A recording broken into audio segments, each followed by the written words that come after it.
Bonjour à tous, c'est Grégory. Alors aujourd'hui, je réponds à une question de Magali. Combien de temps faut-il pour que mon restaurant marche?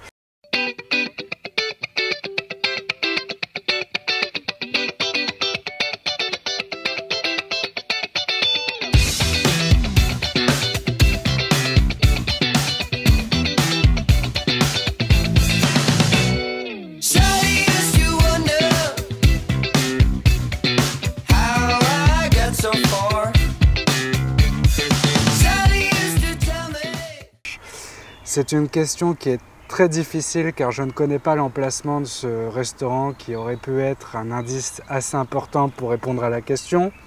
Mais je vais quand même essayer de relever le défi et de répondre à la question.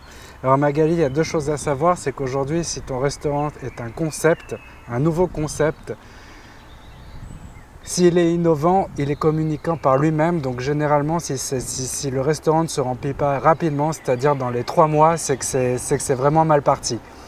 Surtout avec aujourd'hui le panel énorme d'outils que dispose un restaurateur pour être autonome en communication et à moindre coût, ça peut vraiment aller très vite. Sachant qu'aujourd'hui, si tu utilises Facebook Ads par exemple et que ton restaurant est ouvert, pour 5 € par jour, ça peut faire encore plus d'effet que si tu prenais un attaché de presse. Pour un restaurant traditionnel, c'est complètement différent, ça se fait sur le bouche à oreille. Donc ça met vraiment du temps de se bâtir une image de marque.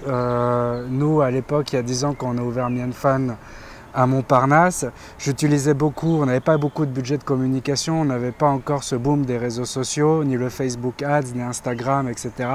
On ne savait même pas trop ce qu'était Twitter à l'époque.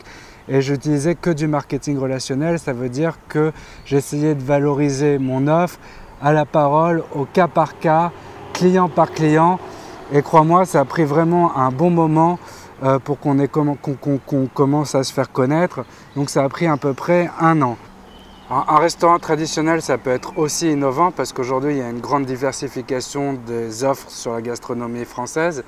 Donc il suffit d'un élément pour faire un buzz et que ça se remplisse très vite.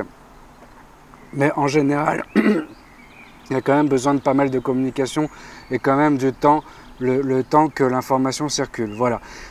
Alors, si le restaurant n'est pas encore ouvert, je pourrais te donner un conseil, c'est vraiment de bien bosser ton prévisionnel financier et ne pas sous-estimer tes besoins en capitaux, parce que ça va très vite et le temps file à une vitesse considérable et parfois on a l'impression que ça y est, on a réussi à adapter son offre à sa clientèle et que le restaurant va enfin cartonner, et il y a quand même parfois des petits coups où ça rame un petit peu, des petits coups de mou. Donc il faut être bien solide dans son business plan, bien solide financièrement pour rester sur des bons appuis, sur une bonne dynamique.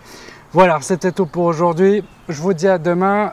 Pour les autres, si vous avez des questions, n'hésitez pas à m'envoyer ces questions sur restaurateur.com sur le petit bouton « Posez-moi des questions ». Je vais essayer de vous répondre en vidéo tous les jours. Si la vidéo vous a plu, appuyez sur le petit pouce bleu, ça me fait toujours plaisir quand je vois des likes. Abonnez-vous à ma chaîne YouTube et je vous dis à demain. Ciao!